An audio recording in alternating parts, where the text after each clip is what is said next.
Mr. Andrew Henry William Bronze. Thank you, Mr. President. In the Commission work programme for 2010, it was said that the European Union must face up to long-term challenges such as globalisation and must regain competitiveness. The problem is that the EU hasn't faced up to globalisation, it's embraced it. It's allowing a flood of imports from developing economies with wage rates a fraction of those in Europe. The only way in which we could possibly regain competitiveness would be to drive wage rates down to their levels. I'm not, of course, even in favour of membership of the European Union.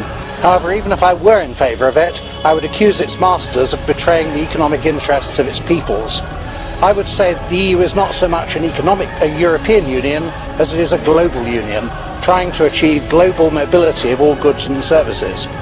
I believe that sovereign nation states should rebuild their manufacturing bases and then protect their markets and the jobs of their nationals. Globalisation must be resisted individually or collectively, or it will destroy us all. Kevin Gallagher, in his new book, The Dragon in the Room, argues that China may have had a positive effect on Latin America in the short term, but in the long run might actually be undermining Latin America's industrialization. Now joining us to talk about all of this is Kevin Gallagher. Thanks for joining us, Kevin. Thanks for having me, Paul. So just once again, Kevin teaches at Tufts University at the Global Development and Environment Institute, and he's an associate professor of international relations at Boston University. Okay, so what's the basic concept here?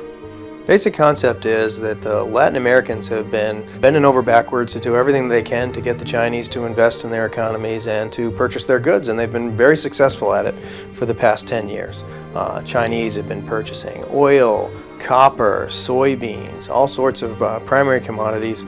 And China's also been helping build refineries, building some infrastructure all connected with getting commodities out of Latin America.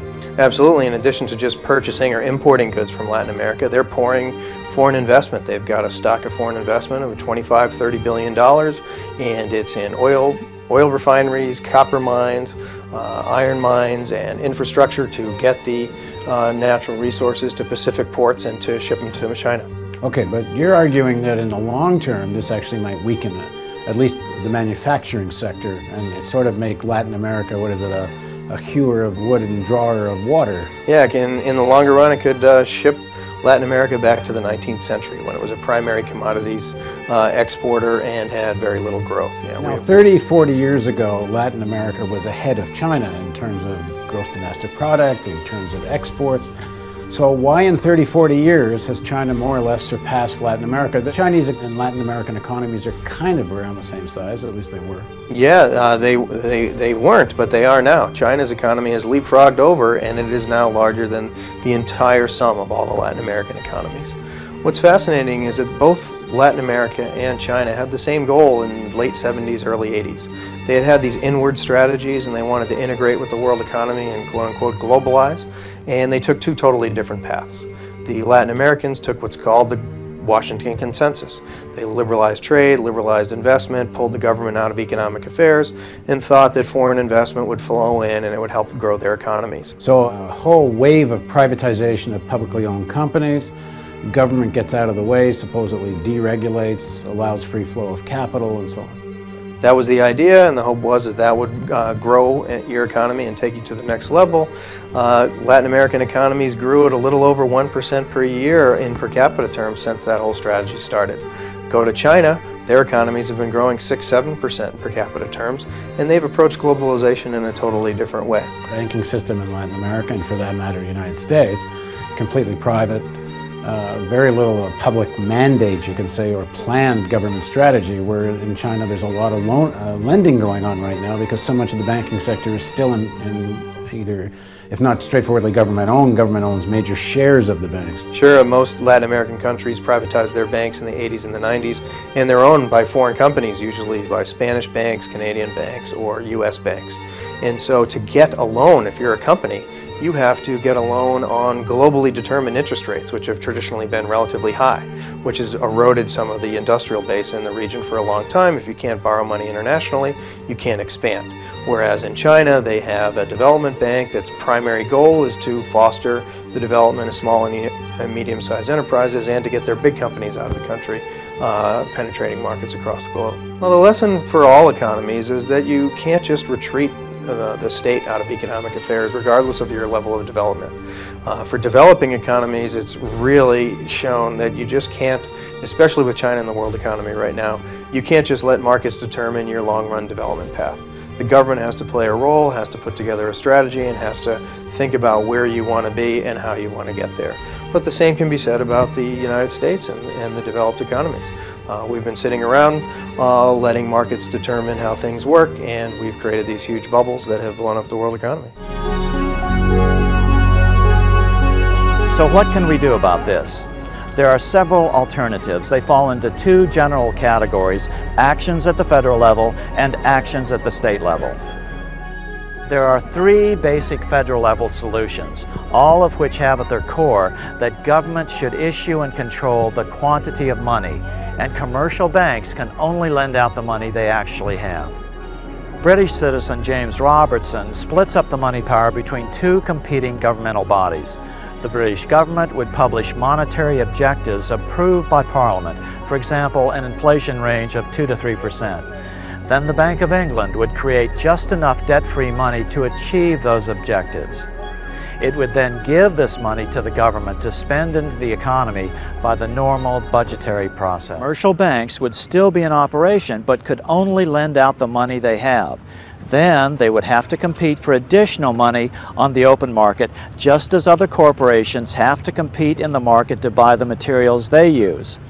Lending out extra money that a bank didn't have would be considered a form of counterfeiting. They would be prohibited from creating new money at all. And they would be competing, absolutely competing without subsidy, as they have now, competing with other banks to provide a better deal. Right. And what this would do, it would make the banks truly competitive, which they're certainly not at the moment. The state then deposits all their funds into their new bank and can then utilize the fractional reserve principle to their advantage by making loans to themselves for roads, bridges, etc. at no interest. When the loans are repaid, the money is extinguished from the system. The beauty of this system is you create wealth without creating a permanent increase in the money supply and the consequent inflation. Existing money is of course replaced one for one with the new debt-free money. The national debt is paid off with this new money as well, but to prevent inflation, reserve requirements are gradually raised on the commercial banks, requiring them to maintain 100% reserves. In other words, banks could then only loan out money they actually have. The solution to our problem is clearly money put into circulation without debt. Now, it really doesn't make any difference how you do it. It's just as long as the money comes into circulation without a debt to anybody and as a payment. The very concept of the bill is to simply have the banks create the money and spend it into circulation to build the infrastructure for the state. Actually, the state-owned bank idea is nothing new. The Bank of North Dakota is the only state-owned bank in America. It was created in 1919 as a populist movement swept through the debt-ridden farmers of the Northern Plains. Even in these worst of times, the Bank of North Dakota is earning record profits and helping fund their state. It's been doing this for the last 90 years. Hardly a radical startup idea. Community banking had been going on in Sweden for at least a century before that. These community banks increased the commonwealth instead of the big bankers' wealth. This helped Sweden grow rich, which helped Stockholm to grow into the magnificent Venice of Scandinavia that we see here today.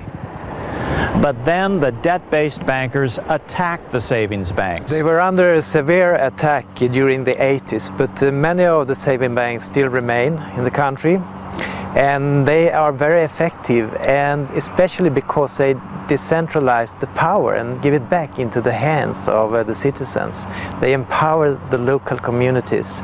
And in times of crisis, they have proven to be more profitable than the big banks. Iceland's tiny economy and sparse resources were also nurtured by a series of public interest savings banks. Then the government privatized the savings banks, similar to the Swedish savings banks 20 years earlier. But in Iceland's case, even the Landsbanken, which essentially was the Bank of Iceland, was privatized as well. For the first few years, things looked good. The economy doubled. But under the surface, the private bankers were creating a huge financial bubble. However, when the bank was privatized, it still used the good reputation of Iceland to grow huge and do, lots of criminal activities. And the owner, Björgólfur Thor, he became one of the rich boys in the world really quickly, one of the billionaires. I've seen documents linking him to the Russian mafia and his father. One oligarch that fled to the UK confirmed that Iceland was used as a money laundering machine for the Russian mafia. The income tax of more than half of the nation, just the interest of this particular loan. Then you have other loans. Then we would have gotten from, in 2007, being the most developed nation in the world, into a nation spending all its GDP just paying interest of foreign loans. Foreclosures mounted, and the citizens rioted. They call it their revolution. They stormed the Parliament Square.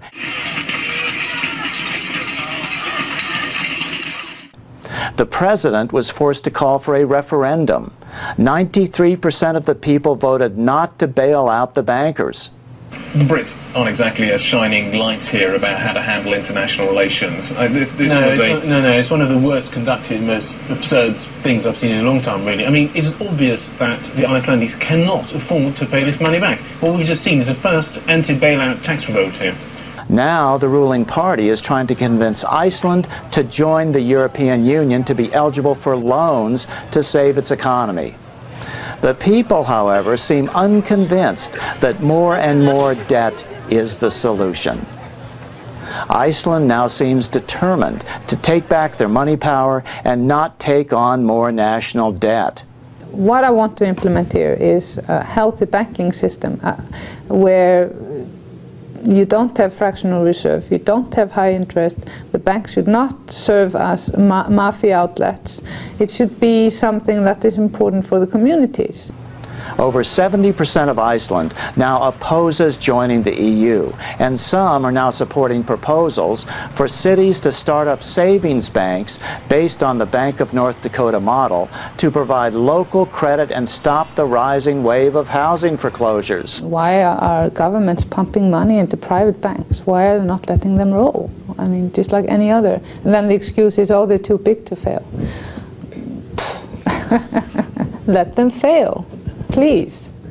Our money is not issued by the government, even though they make it look like it is. As the inventor of the electric light, Thomas Edison, put it, if our nation can issue a dollar bond, it can issue a dollar bill.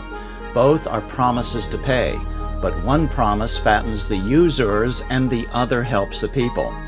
Under this system, we can never get out of debt. It's just impossible. Nor is gold-backed money the solution. You think international manipulation is easy now? Just wait until we return to a gold money system. As Thomas Edison told the New York Times, gold and money are separate things. Gold is the trick mechanism by which you can control money. That is the root of all evil. The solution is government-issued money. That's the most democratic form of money system.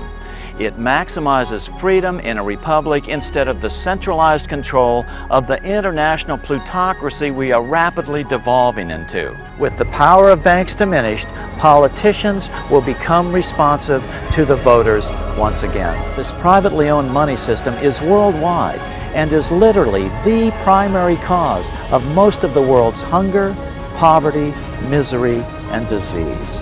Nations of the world, the same applies to you. Virtually every nation now labors under the same monetary system. All money is created at interest, as a debt. Once again, we're falling for the bankers' threats of economic collapse, just like when Andrew Jackson tried to kill the Second Bank of the United States. It's nothing but pure extortion, world extortion. Let them fail. Remember, all this money we're giving them is at interest. Money we are borrowing to give to the banks. Then these very same banks have the audacity to loan this money back to us at more interest. This system has got to go.